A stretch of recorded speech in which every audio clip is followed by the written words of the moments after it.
Buenos días, soy el doctor Juan Carlos Mesa y vamos a hablar sobre sedación, analgesia y relajación en el manejo del paciente con COVID-19. No sin antes agradecer al Colegio Médico del Perú y a la Sociedad Peruana de Medicina Intensiva por esta invitación. No tengo ningún conflicto de interés para esta charla y quiero comenzar recordando lo que hemos perdido parcialmente, ¿no? Hemos venido de una época muy bonita, que hemos regresado al mundial, que hemos tenido olimpiadas, nuestra comida, ¿no? Nuestra parte, digamos, de alegría, nuestro turismo, nuestra tierra y nuestra familia. Y hemos pasado bruscamente de un momento a otro, en forma histórica, sin precedentes, a un estado de una pandemia. Por este virus, el SARS-CoV-2, que ya hay más de 2 millones de personas infectadas en el mundo y más de 143.000 fallecidos. Recordando que esto comenzó en China el 22 de enero del 2020.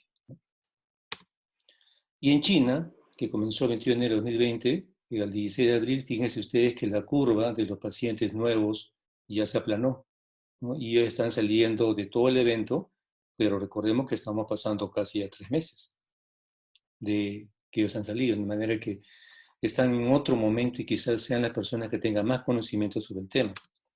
Nosotros, que estamos en el puesto 22 de pacientes, con hasta el día 16, 12.491 pacientes, tenemos 234 pacientes fallecidos y nuestro proceso, nuestro primer paciente ha comenzado el 6 de marzo. Entonces no estamos más que un mes y 11 días desde que ha comenzado todo esto para nosotros. Nos falta mucho trecho por delante. Y lamentablemente en nuestro pueblo, nuestra gente, muchos no entienden porque realmente es difícil, es una cosa nueva, ni nosotros mismos conocemos totalmente todavía este virus. Y tienen una idea muy vaga de lo que es el paciente grave, lo que es cuidado intensivo, porque no tienen por qué conocerlo. Entonces, creo que nosotros como personal de salud tenemos que llegar un poco más a que clarifiquen lo que está pasando. Entonces, en la actualidad estamos viviendo una pandemia por el virus SARS-CoV-2 en el Perú desde el 6 de marzo de este año. Conocemos ahora que los pacientes con COVID-19, su gran mayoría hacen cuadros leves. Sin embargo, un 15%, un poco más, lo harán graves y un 5%, un poco más, van a estar en UCI, con máquina y evidentemente con sedación analgesia. Y hay un temor totalmente comprensible, ¿no? Es un virus que mata más a cierto grupo poblacional, temor en la parte personal de salud y en la población, lo cual es totalmente comprensible y nosotros tenemos que dar esa tranquilidad a todos ellos. La de abajo es una UCI pública, ¿no? Las cuales ya están llenas, es una foto de que por lo menos hay una cama, pero créanme que ahorita ya están llenas, ya está sobrepasando la demanda, ya estamos realmente en el desastre. Tenemos que tener tranquilidad de que realmente es algo que debía pasar de todas maneras, no tenemos la capacidad que tienen otros países y de otros países como Estados Unidos, ¿no? Europa igualmente están en gran problema. Así que hay que aceptarlo, es algo que en nuestra realidad no tenemos los recursos que otros y vamos a llegar a ese momento, lamentablemente. En cuanto a sedación, analgesia, entonces en este entorno de COVID, los principios en sí son los mismos, ¿no? No hay nuevas drogas. Sin embargo, tenemos en la medida posible adecuar esta sedación, analgesia, relajación para una mayor seguridad también del personal de salud. Debemos tener presente que cada caso también debe ser individualizado. Enfrentamos a una enfermedad nueva y que tiene más de un tipo de cuadro clínico, no es uno solo, ¿no? No tenemos una receta para eso. Tener presente que en el manejo de los pacientes con COVID reciben drogas de que por sí ya tienen eventos adversos, ¿no? Y que por lo tanto debemos ver las interacciones que tendrán con lo que vamos a ponerle. Entonces, y esto se hace en la actualidad con mucha facilidad con los aplicativos que tenemos en los teléfonos inteligentes o tablets. Hay que tener presente que la mayor parte de información con el mejor nivel de evidencia son extrapolaciones de SARS y MERS, que no necesariamente son aplicables en el SARS-CoV-2. Por otra parte, el síndrome de distrés respiratorio agudo que produce el SARS-CoV-2 no calza necesariamente con el distrés que conocemos, ¿no? Y que manejamos habitualmente en la SUS y tiene variables que son distintas. Los pacientes con COVID-2 que llegan a máquina tienen al menos dos tipos de patrones clínicos, ¿no? Pulmones LIH o tipo LIH, uno que es un pulmón blando y uno que es un pulmón duro, con diferente mecánica respiratoria y por lo tanto el manejo de sedación analgesia y relación va a ser distinto. Y tener presente que un paciente agitado en UCI, en el contexto de COVID-19, puede acarrear mayor riesgo al personal de UCI, ¿no? Porque se puede estubar, aerolizar, lastimar. Entonces, tienen una connotación un poco distinta y quizá vamos a tratar de ser un poco más rigurosos en ese campo. Asimismo, si mantenemos más tiempo en forma innecesaria un paciente de analgesia, habrá más posibilidades que, entre otras cosas, le dé delirio. Entonces va a quitarse igualmente. Entonces hay que tener cuidado, ni mucho ni poco, porque el paciente se va a complicar.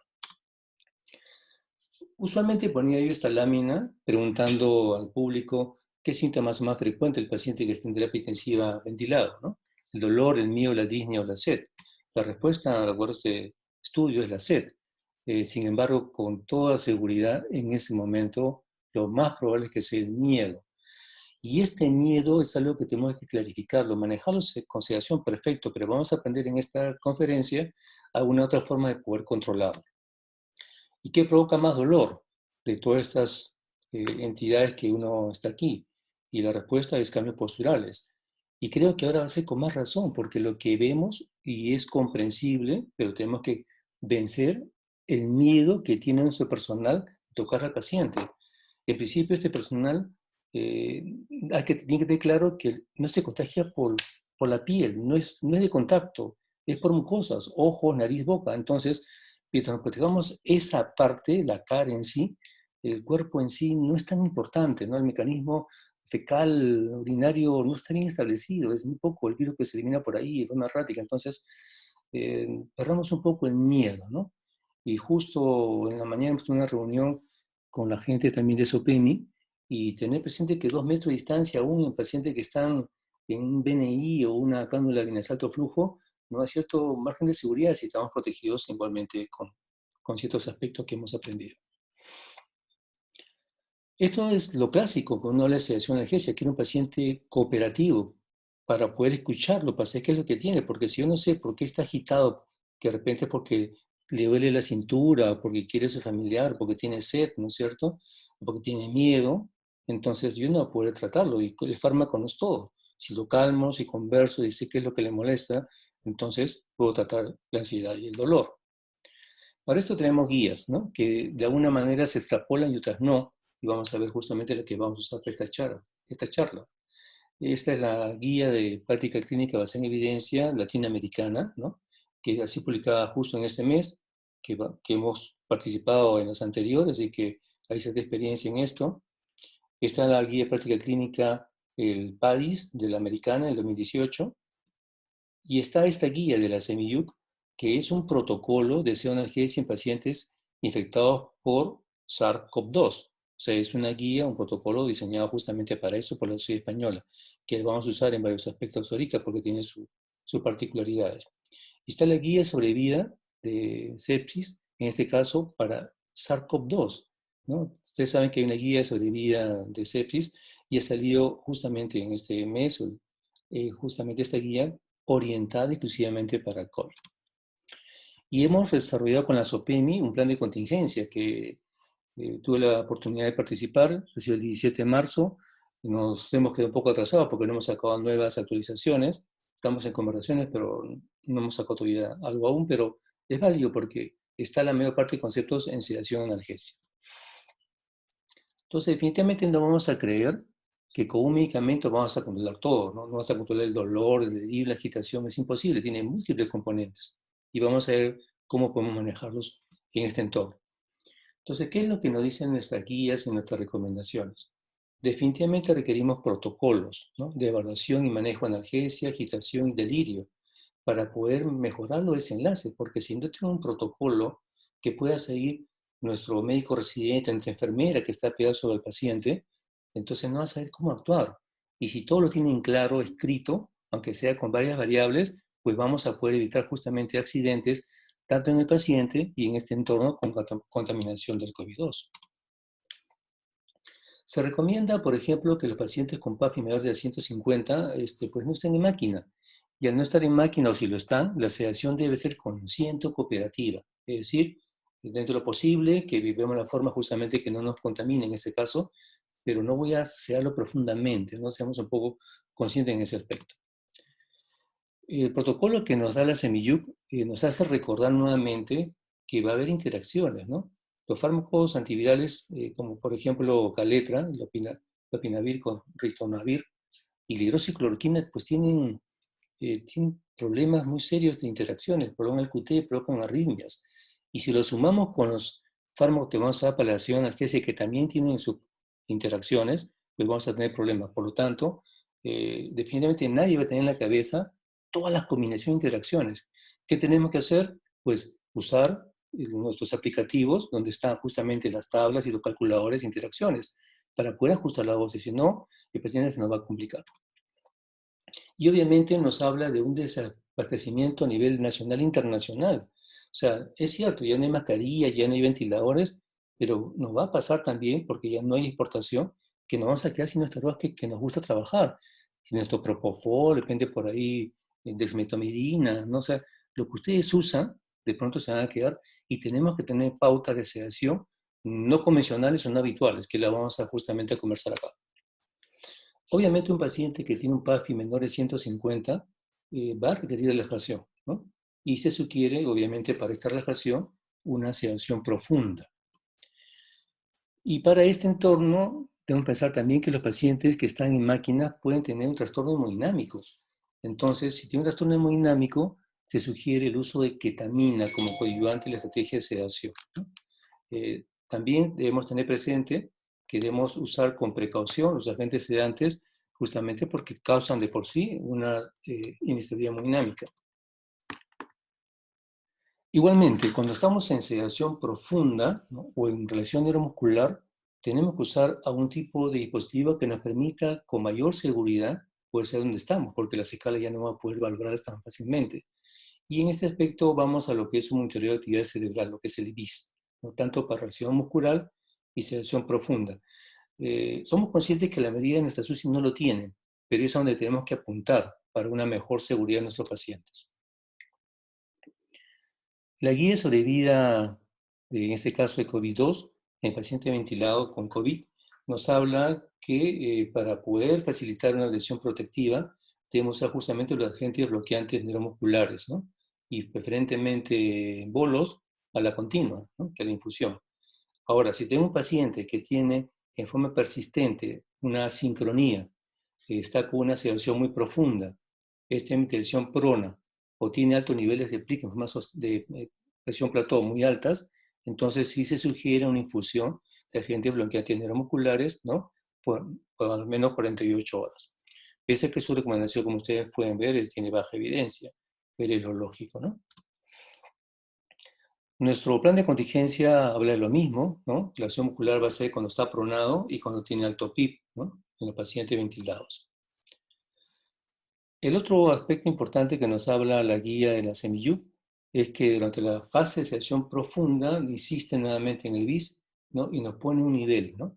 Si tengo sedación profunda, un BIS de 40 y 60. Si tengo una sedación leve y moderada, que es lo que yo quiero buscar, pues un BIS de 60-80. Nuestra guía, nuestro plan de contingencia, como no tenemos BIS, hablamos básicamente de un RAS -4, ¿no?, y un BIS de 20 a 40 en el profundo.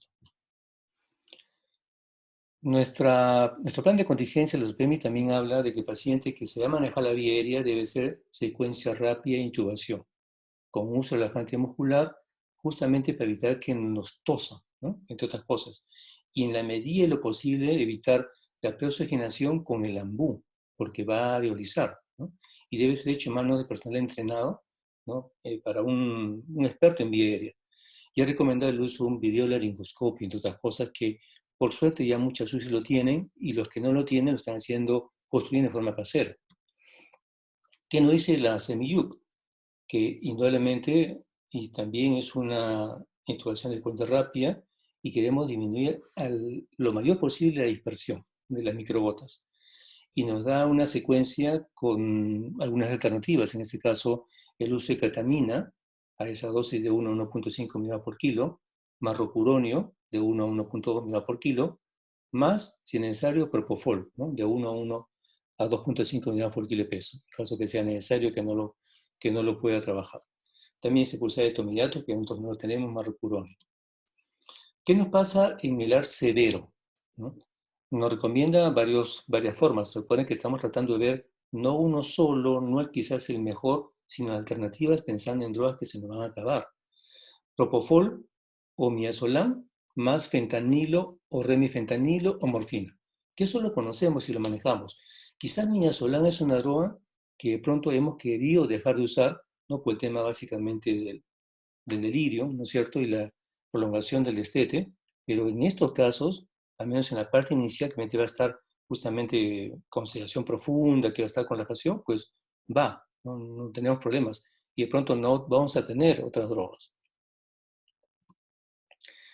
En cuanto otro esquema podría ser ketamina, de 0,5 a 3 microgramos por kilo por hora, y tener en cuenta que la ketamina no afecta el bis, o sea que usamos ketamina no vamos a guiarnos por el bis, sino básicamente por escala.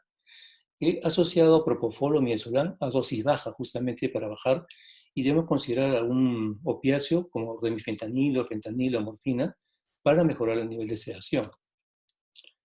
Otra combinación puede ser remifentanilo, pero a dosis anestésicas, ¿no? De 1 a 10 microgramos por kilo por minuto, más propofol a dosis bajas, y puede ser necesario añadir un sedante a dosis bajas también. O sea, el concepto es que tenemos que jugar con varias alternativas de acuerdo a lo que nos vaya quedando.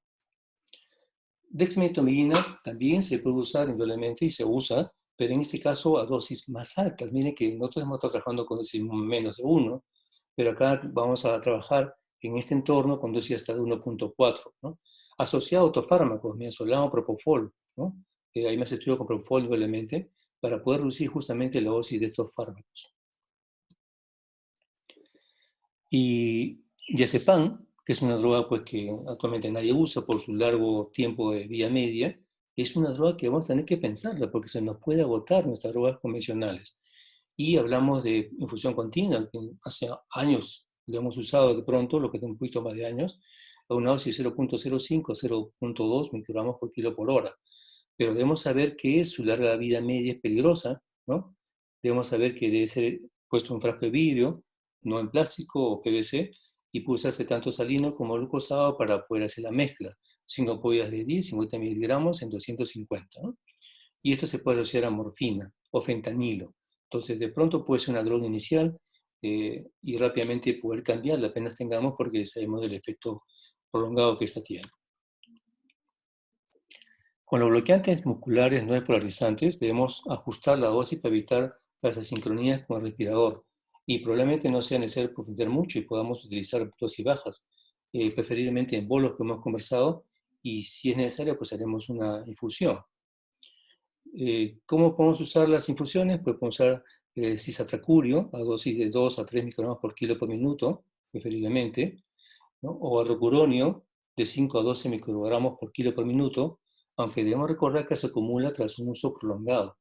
En estos casos no tendrá mucha trascendencia porque estos pacientes, después de estas 48 horas que estaban relajados, pues van a continuar intubados por un buen tiempo, o sea, no nos va a causar una complicación mayor, no va a ser estuvo inmediatamente, solamente va a quedar más tiempo en máquina. ¿Y qué hay nos dice nuestra guía latinoamericana, ¿no? Que en este caso debemos justamente realizar los ajustes necesarios de acuerdo al estado patológico que nos puede hacer cuenta del estrés, porque usted va a ir empeorando o mejorando, ¿no? Y se debe evitar dosis altas de fentanilo para prevenir la controvertida hiperalgesia asociada con su uso. El PADIS, la guía americana, nos dice justamente que los opioides, como nos traen problemas por el tema del opioide, el uso crónico, ¿no? Entonces podemos añadir drogas para bajar justamente los opioides, como acetaminofén endovenoso, oral o rectal, si lo tuviéramos endovenoso, o ketamina, que justamente lo estamos viendo ya como un trabajo propio para el COVID, ¿no? El delirio es un problema para nosotros, ¿no? Ocurre entre 20 al 80% de pacientes críticos ventilados, de 20 a 50 de los pacientes críticos no ventilados mecánicamente, y tiene impacto en la morbilidad, pronóstico y mortalidad. La estrategia debe estar dirigida precisamente a la prevención. Recordemos que tiene varios tipos, hiperactivo, hipoactivo y el mixto, y que si juntamos el hiperactivo y el mixto da más del 75%, entre 3/4 partes, que son los pacientes que se van a agitar y se van a extubar, se van a quitar los dispositivos. Entonces, es lo que tenemos que evitar, ¿no? La idea es evitar y si se presenta, controlar. Y vamos a aprender que hay varias formas de poder evitar. Por eso se recomienda, ¿no?, el manejo adecuado del delirium, ya que a corto plazo disminuye el tiempo de ventilación mecánica, trastornos cognitivos, estancia en UCI, hospitalaria, además a largo plazo se asocia a disminución de la mortalidad y mejor calidad de vida. Para esto se recomienda entonces el uso de dexmedetomidina en infusión continua en pacientes con delirio, sobre todo hiperactivo, en máquina, ya que se asocia a un mayor número de horas libre de ventilador en los primeros 7 días, extubaciones más tempranas y una resolución más rápida del delirio. Se recomienda hacer una escala de evaluación diaria a todos estos pacientes con el CAN-ICU o la ICD-CS, ¿no?, para poder detectar tempranamente el delirio. Y la verdad que este es un gran problema, porque antes de esta pandemia, pues pocas UCI lo usaban. Hicimos hace un año, poco menos de un año, justamente un estudio simple de ver cómo estaban usando las escalas y la verdad que lo usaban muy poco. Y había muy poco diagnóstico de delirio. Entonces, acordemos que esto se hace diariamente en nuestros pacientes ventilados porque muchos van a tener delirio y no lo hemos diagnosticado. Y para esto hay varias cosas para poder intervenir. El manejo es multicomponente, no es una droga, no es solamente desmetomidina, no. Tenemos que hacer otras cosas como disminuir el ruido, bajar la luz en la noche, tratar de cubrir los ojos para que pueda descansar, orientarlo frecuentemente al paciente, darle música, ¿no? O sea, hay cosas que sí le podemos dar a un paciente habitualmente y más aún a un paciente que ya está más o menos en despierto o en destete con COVID, porque si no le va a adherir, se nos va a complicar y nos va a complicar la vida. La música es algo que hay muchos estudios que han probado que funciona. Esta foto no es un paciente con COVID, obviamente, pero nos recuerda una paciente anciana, ¿no?, que puede llegar justamente a este evento y la puede relajar. Y de pronto esto va a ser mucho mejor que un fármaco. Se recomienda en pacientes con ventilación no invasiva la administración de dexmedetomidina. Recuerden que no solamente es para prevenir delirio y bajar la ansiedad, ¿no es cierto?, y mejorar la situación, sino recuerden la atención que se encuentra estos pacientes con COVID. No hay información, digamos, concreta y todos tenemos temor de caer infectados porque todos tenemos temor de morir.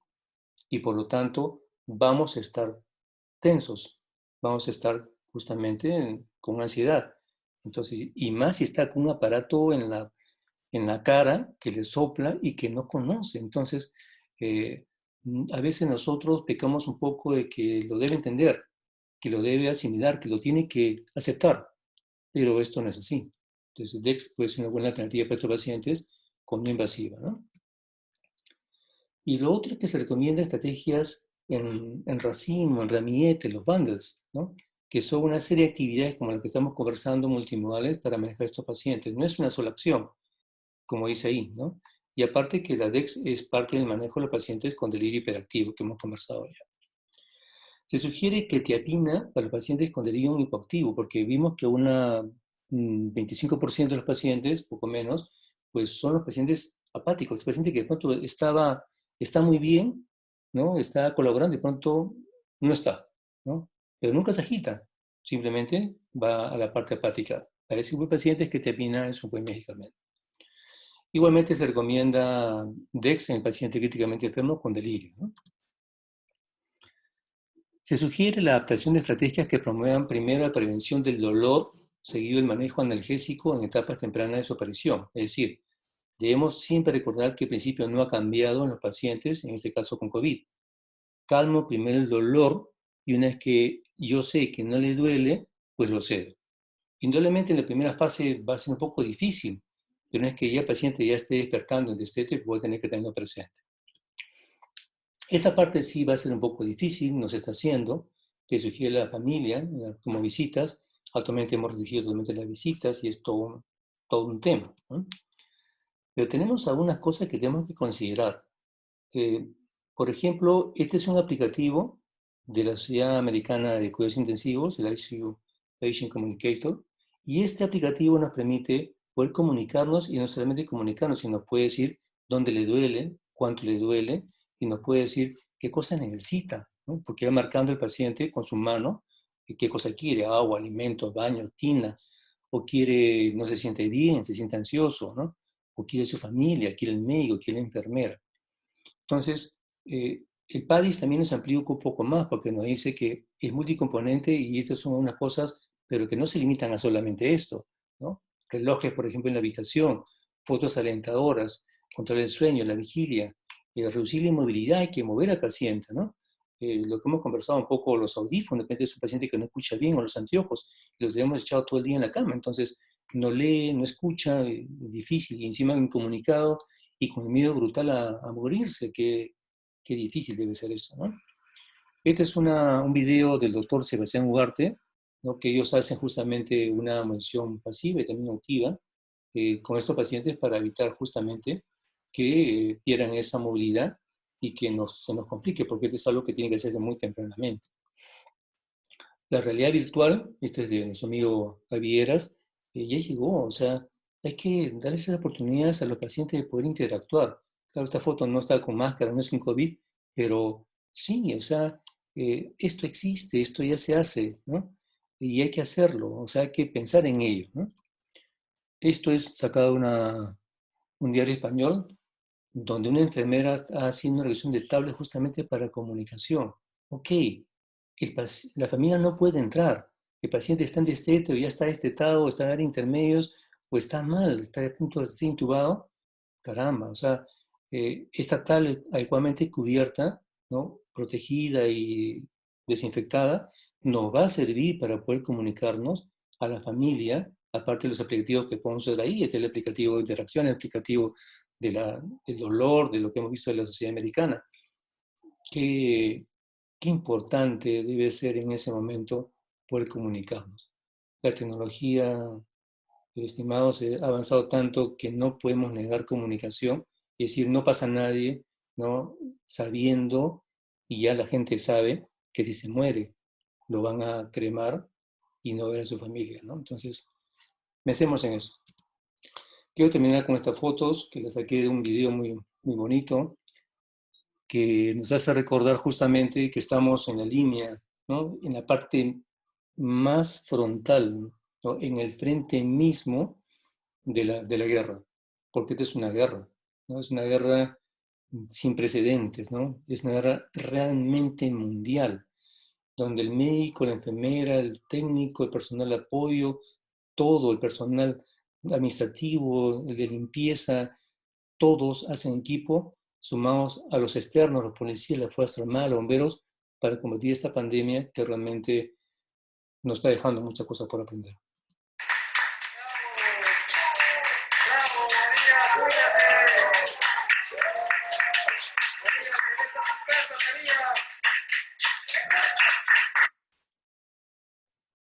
Me quedo con esto.